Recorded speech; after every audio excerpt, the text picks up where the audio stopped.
Okay guys, I thought I'd make a quick video to show you the modifications that I did to our van before we set off on our last trip for 4 months. I know last time that I made this type of video showing you the cool modifications, everyone asked me to show you how I did them, but I'd already sold the Caravan. So I thought I'd put this one up while I still have the Caravan, so if you have any questions, I can make a video on it in more detail. Okay, so having a look in the electronics cupboard, for lack of better wording, I put in a solar charger for the large solar panel I've got on the roof. On the roof here you can see I've put a massive 315 watt split mono panel. There's still the original solar charger over there. I've also paid for upgraded on-demand hot water service. I made a video on that to make your own mind up. Personally, I wouldn't go down that road again and I'd stick with the tank. Above that, I have 2 relays for automatic switching. Not strictly to Australian code, but it's interesting anyway. So leaving that, if I bend down here under the kitchen sink, I put the inverter. So this inverter is 2200 watt or 4400 watt peak. So it will run an appliance that requires up to 2200 watts of power, which is heaps. The reason I picked this position for the inverter is it's straight above the batteries. You can see the 12 volt black and red cables going out the back there. This is a super cheap inverter I bought off of eBay and I've never had an issue with them. They've been absolutely flawless. They're a pure sine wave inverter and have just done so well. There's a couple of ways you can go about treating this. You can put the extension cord in there and run it to say underneath the fridge and just manually change the fridge's power on and off if that's what you're looking to power. You can also have the extension cord running up to the kitchen bench if you're looking to power something on the bench. Otherwise, you could have the extension cord running outside so you can plug in the side of your van. Or if you're really naughty, you can run it up to a couple of relays like I have up there. So there's a button just here to turn it on. On top of that, they also come with a extension so you can put another button somewhere else so we don't have to bend down to turn it on and off every time. Just click the button. Now we have 240 volt in the whole Caravan. Also, while we're in here, I installed a bin, which is such a simple thing, but it was really hard to find something that fit. I got this from Bunnings. I think it's like a 30-litre bin, but as you can probably see with these jagged cuts, I had to cut the edge off of the lid because it was just too tight to really work. I made it work perfectly, and it was a perfect bin for the trip. But I wish they'd think of this before they set the shelves so we can get standard bins under the sink. Going on from there, we have the radio. This is the same thing I found last time. These speakers in the ceiling are really low profile. They're actually really good quality, but they have absolutely no bass to them.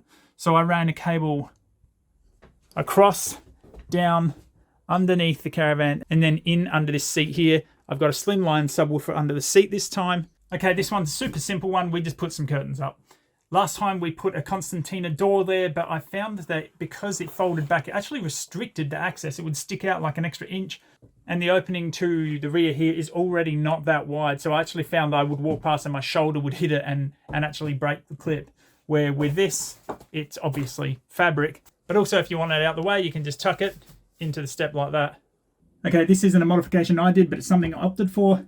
That is a bunk at the top. And at the bottom, we've got a cafe table, which changes from a bunk like this into a cafe style seating like this, where you've got one seat on either side and also drawers underneath. Then just to get in, you just lift it up. So just like that, a perfect little workstation for if you're caravanning away.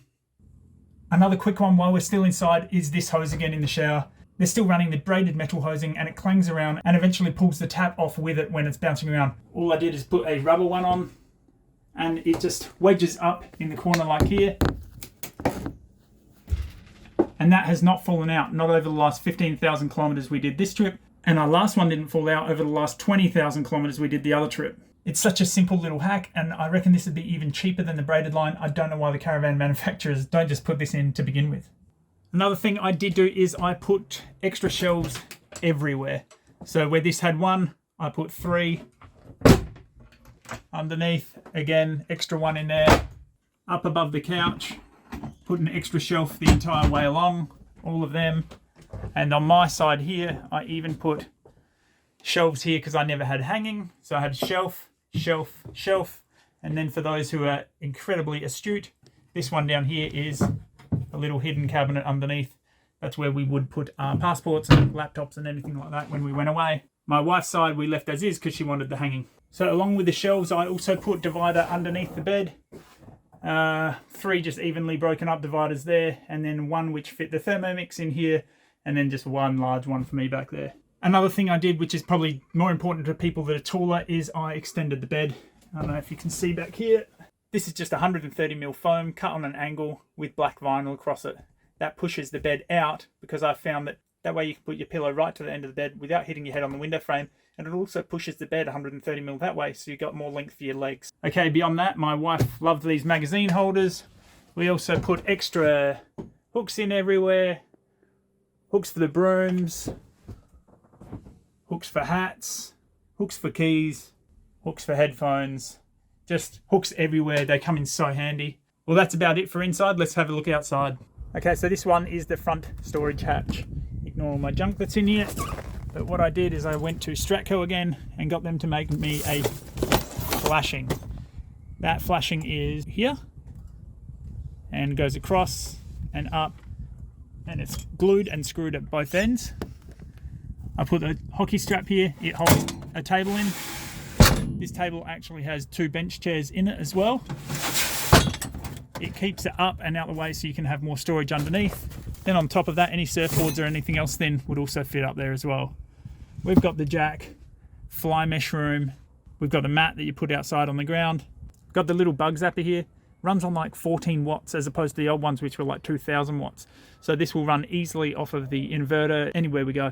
Okay, so going on from there, I bought this 20-meter auto spool hose reel from Bunnings. I seriously think it was on sale for like $55, absolute bargain. I run it into the outside tap when I'm driving, stops any dust from going up into the tap and also down into the hose. Then I just run it through to here. Then it's just a case of pulling it out when you want it, or letting it go back in once you're done. So that hose reel then goes into this pump. This was cheap as chips. It was like $180 with a 3-year warranty. This is a standard water tank pump essentially, or pressure pump. So the water will come in here, go through the pump, up through here. This is just a controller module. This will tell it if it's got flow or not, turns it on and off if you're using the water, and then goes out of here and back the way that the water was going initially. I really put this in because I was having issues with on-demand hot water, which is in my other video. The other benefit of this is you have the ability to pick up water from water tanks that have no pressure on them, or even streams if you want to. So it gives you a bit of flexibility in the case of an emergency where you can actually pick up water from almost any source. So heading on from the pressure pump, which is just over there, it comes down and into this water filter, which then heads off and into the actual Caravan water line. A lot of people install these rigidly, which I don't understand why you would do that, because they're a throwaway filter. So I want the ability to remove them at any time I want to chuck a new one in. This is just done by hose fittings. What's easier than that? Before anyone picks on me, yes, I'm aware my hose fittings are not water grade. They're not for potable water. That's okay, because I do not drink any of the water in my Caravan. We only use it for showering and washing up. So that's pretty much it for the freshwater side of things. But if we head back just a little bit further here, you can see I've got a cargo net. You can buy these from super cheap, but that holds everything down. I normally put 2 grey water pipes in here at different lengths. So if I need a bit of extra length, there's a second one. I also put the chocks in here, as well as an extra 10-meter spool of hose in case I need to really run that extra bit of length to the water. Okay, going from there, but only briefly touching on it, I've also modified my cassette again. This is something I don't recommend for most people to do. It's quite detailed, and possibly if you're a plumber or if you're in the know, then it's something you might want to look at. All I've done is drilled a 100mm hole in the bottom of the cassette, which comes out down here, goes into a macerator. That macerator then pumps into this black tank down here, which was my old grey water tank, and then at the bottom of it over here, it pumps up into another pump, which will then pump out the waste hose, which I throw over the back like so. Okay guys, well that is all of it. If you have any questions, let me know. I will be making a couple more videos in more detail about the things people are curious about, but please be aware I'll be selling this van in the next month or so I'll have to get the videos done before then. As always, if you found this video helpful, please look down underneath the video and hit the like button. Thanks for watching.